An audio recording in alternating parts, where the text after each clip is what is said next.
Hola, buen día jóvenes, les saluda su profesora María José. Vamos a comenzar a trabajar nuestra clase de educación ciudadana esta semana. Estamos trabajando en la clase número 2 de la unidad número 3, cómo proteger la dignidad de los trabajadores. El objetivo de aprendizaje de la clase de hoy es el objetivo número 4, comprender la importancia de los derechos laborales en Chile.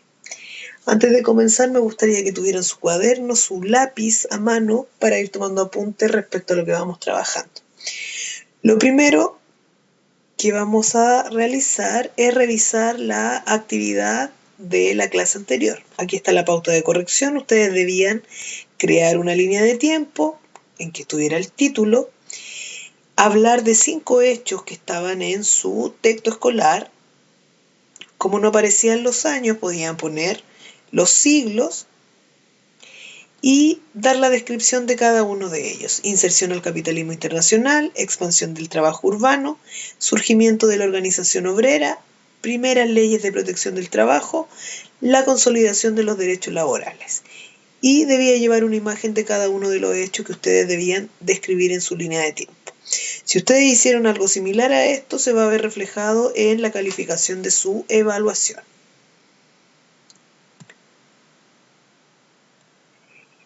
Y ahora vamos a ver lo que vamos a trabajar en la clase de hoy y estamos trabajando derechos laborales. Lo primero que vamos a trabajar es la regulación del trabajo.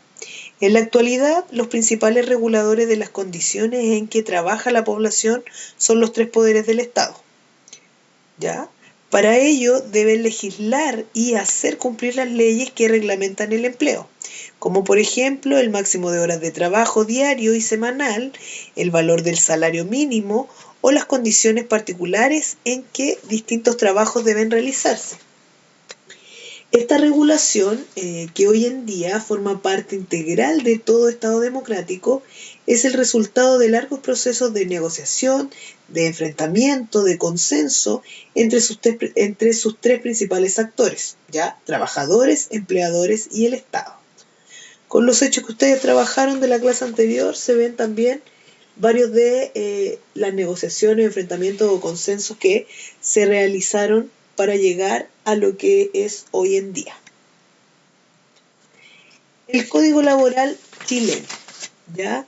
El Código del Trabajo corresponde al conjunto de leyes que regulan las relaciones laborales dentro del territorio nacional.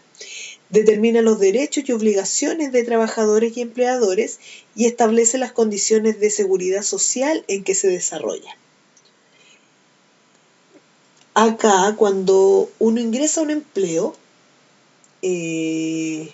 los trabajadores dependientes firman un contrato de trabajo que regula la relación laboral que hay entre trabajador y empleador. Este contrato establece los derechos y deberes de ambas partes y debe cumplir con las disposiciones vigentes del Código del Trabajo. Ya el Código del Trabajo en Chile, que rige actualmente, entró en vigor el año 2017. Es el resultado de un largo y complejo proceso de reforma en que los intereses de empresarios, trabajadores y sindicatos intentaron conciliarse, ¿ya? Tras su aprobación se le han realizado algunas reformas específicas. Ahora vamos a ver, entonces, jornada laboral completa 45 horas semanales, máximo 10 diarias, parcial 30 horas o menos semanales con un máximo de 10 horas diarias. O sea, la jornada laboral puede ser completa o parcial. Pago de remuneración. Contraprestaciones. En dinero o especies, avaluadas en dinero, recibidas por el trabajador, acordadas en el contrato de trabajo. Su periodicidad no puede exceder de un mes. El ingreso mínimo mensual es el monto mensual mínimo de la remuneración por una jornada laboral y es fijada por ley por el Congreso Nacional sobre la base de una propuesta del gobierno y dura un año. Para los trabajadores menores de 18 años y mayores de 65 años se fija un ingreso mínimo mensual distinto al monto de los trabajadores entre 18 y 65 años. En jornadas parciales se calcula proporcionalmente el sueldo según las horas trabajadas. Derecho a descanso. Dentro de la jornada, horario de colación, mínimo 30 minutos. Semanal, domingo y festivos. Empezará a más tardar a las 21 horas del día anterior y terminará a las 6 horas del día siguiente, salvo sistema de turnos y comercio. Organizaciones sindicales. Los trabajadores del sector privado y de las empresas del Estado, cualquiera sea su naturaleza jurídica, tienen derecho de constituir, sin autorización previa, organizaciones sindicales. La afiliación a un sindicato es personal, voluntaria e indelegable. Se prohíbe impedir o dificultar la afiliación de un trabajador, así como perjudicarlo o despedirlo por su afiliación o participación en actividades sindicales. Importante acá, dentro del glosario. Trabajador independiente. De acuerdo con el Código del Trabajo, para efectos legales es aquel que no depende de empleador alguno ni tiene trabajadores bajo su dependencia. Disposición.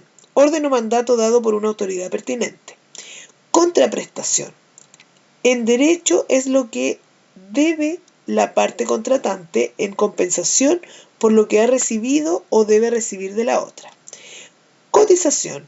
En seguridad social es la cuota o impuesto que los trabajadores y empleadores destinan a previsiones sociales como la jubilación. Ahora, con esta información con respecto al Código del Trabajo, ustedes deben resolver las dos preguntas de la actividad. La pregunta A. ¿El Código del Trabajo garantiza condiciones dignas a los trabajadores? Argumenta. Pregunta B. ¿Qué ventajas y desventajas pueden tener para los trabajadores independientes la ley que los obliga a cotizar? ¿Ya? O sea, los trabajadores que no tienen un jefe. Ahora, para ir finalizando, las páginas del texto para profundizar lo trabajado, de la página 254 a la página 257 del libro de historia Santillana, ¿ya? Y la propuesta de autoevaluación, que fue donde ustedes deben responder, qué fue lo que más me costó aprender y por qué, cuánto tiempo necesité para hacer esta actividad. Les recuerdo que la pauta de corrección viene en la clase siguiente para revisar lo que ustedes desarrollaron. Y importante recordar estos datos: mi correo electrónico, el grupo de WhatsApp en donde ustedes me pueden hacer las preguntas que tengan o dudas con respecto a la clase o a la actividad, y la dirección de la página web institucional en donde ustedes deben cargar o subir su tarea. Les recuerdo que la misma semana que se sube la clase, ustedes deben subir su tarea para ser evaluada. Ahora me despido, espero que se encuentren muy bien y nos volvemos a encontrar la próxima clase.